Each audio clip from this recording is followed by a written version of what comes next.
Income tax, आयकर।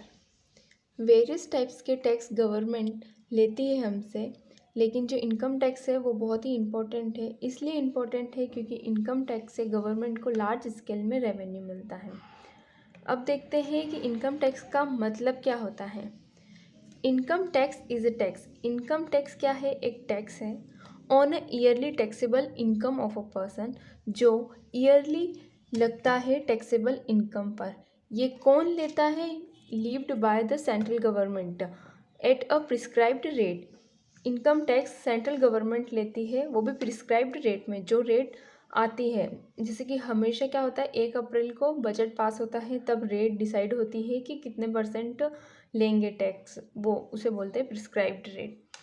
Tax payer मतलब जो टैक्स पे करेंगे। इंक्लूड, इनमें इंक्लूड है individual, firm, company, Hindu family business, association of person, trust etcetera. ये सभी हो सकते हैं जो टैक्स देंगे। Taxable income means, taxable income का मतलब क्या होता है? Income calculate under the provision of income tax act. ऐसी इनकम जिसे हम कैलकुलेट करेंगे प्रोविज़न में इनकम टैक्स एक्ट के। ठीक है, और ये हिंदी में है। अब इनमें इम्पॉर्टेंट पॉइंट क्या है इनकम टैक्स में, और ये जो पॉइंट्स है तीनों, ये अक्सर एग्ज़ाम में चूज़ द करेक्ट ऐसे भी पूछ लेते हैं, तो अब ये एक नॉलेज के लिए पता होना ज़रूरी है। Levied by the central government, केंद्रीय सरकार द्वारा लगाया जाता है। इनकम टैक्स डायरेक्ट टैक्स है, ये आप सभी को पता ही होगा, प्रत्यक्ष कर। और जीएसटी होता है वो इनडायरेक्ट टैक्स होता है, अप्रत्यक्ष कर। Rate of income tax are fixed under the financial act, वित्तीय अधिनियम। जो रेट होती है इनकम टैक्स की, वो किस में फिक्स होती है? फाइनेंस एक्ट में फिक्स होती है। आप लोग जब भी इनकम टैक्स पढ़ेंगे तब आपको बार बार ये सब टर्म सुनने में आएगी। ग्रॉस टोटल इनकम, इनका मतलब क्या होता है?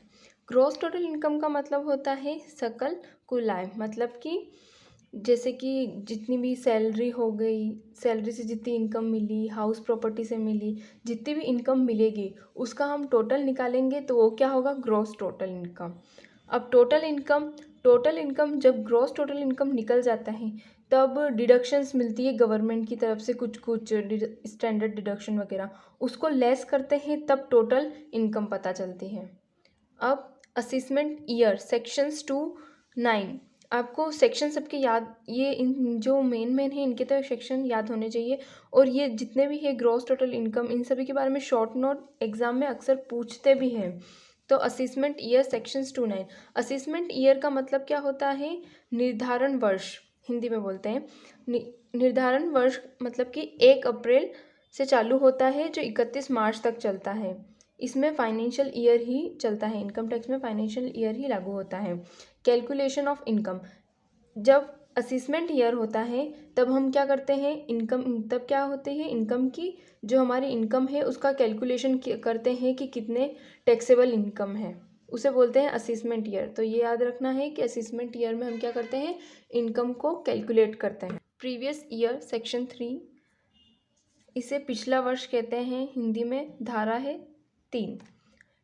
प्रीवियस ईयर का मतलब अर्न इनकम, मतलब कि जिसमें हम क्या करते हैं? इनकम को अर्न करते हैं। जैसे कि 1 अप्रैल से 31 मार्च तक हमने क्या करी होगी कि जितने भी पैसे कमाए हैं, तो वो क्या हो गया? पिछला वर्ष हो गया, उसमें हमने इनकम कमाई है। पर जब इस इनकम का हम कैलकुलेशन करते हैं वो किस में करते हैं? असेसमेंट ईयर में। तो हमारे लिए क्या हो गया? ये पिछला वर्ष हो गया। पर्सन सेक्शंस 2-3, व्यक्ति। पर्सन मतलब कि वही आगे जो बात करी थी हमने, firm, individual, company, trust etcetera. 80C 2-7 section है। टैक्स पेयर, 80C का मतलब होता है टैक्स पेयर, जो टैक्स देता है। जो भी टैक्स देगा वो हमारे लिए क्या हो जाएगा? 80C हो जाएगा। अब हम इनकम का मतलब समझते हैं। As per definition in a section 224, the term income means and include various items under income tax. Various type of income are classifying under 5 divisions. These are known as an head of income. Income जो होती है इसमें बहुत सारे various type की incomes हो सकती है, इसीलिए इनकम को 5 कैटेगरी में बांटा गया है और इसे हम हेड भी कहते हैं इनकम के। इसे हम इनकम के सोर्स भी कह सकते हैं। कभी भी क्वेश्चन में ऐसे भी पूछ देते हैं कि इनकम के क्या क्या सोर्स है, तो ये 5 सोर्स हैं। 5 हेड्स बताओ इनकम के, तो ये हेड्स ऑफ इनकम तो भी यही आता है और मेन इनकम टैक्स में यही है और इन सभी के अलग अलग इंडिविजुअली चैप्टर भी है। फर्स्ट होती है income from salary.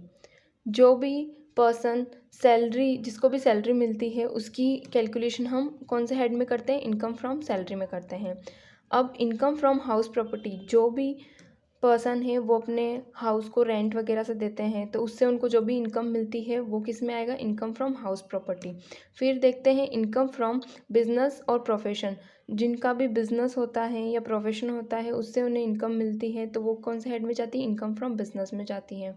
Income from capital gain, कुछ भी असेट वगैरह हम जो भी हम परचेस करते हैं और फिर उसको सेल करते हैं तो वो सब कैपिटल गेन में चले जाएगा। इनकम फ्रॉम अदर सोर्सेज, जो इन चारों में नहीं आता है वो सभी चीज़ें किस में चली जाएगी, अदर सोर्स में चली जाएगी। आज हमने जो भी पढ़ा है वो आप सभी जने एग्ज़ाम में क्वेश्चन पूछते हैं तब भी आप एक्सप्लेन कर सकते हैं और मैंने हिंदी में भी समझाया है, तो आप लोगों को ज़्यादा प्रॉब्लम नहीं होगी। आप बुक में से पढ़िएगा, आपको ये सभी कुछ ही मिलेगा। तो ये सब पढ़ लेना अच्छे से, जो भी शॉर्ट शॉर्ट में मैंने सब कुछ एक्सप्लेन किया है आपको। तो अब हम कल की क्लास में इनकम फ्रॉम हाउस प्रॉपर्टी वाला चैप्टर लेंगे, इसके कुछ कुछ एग्जांपल्स और प्रैक्टिकल देखेंगे, इस चैप्टर को समझेंगे।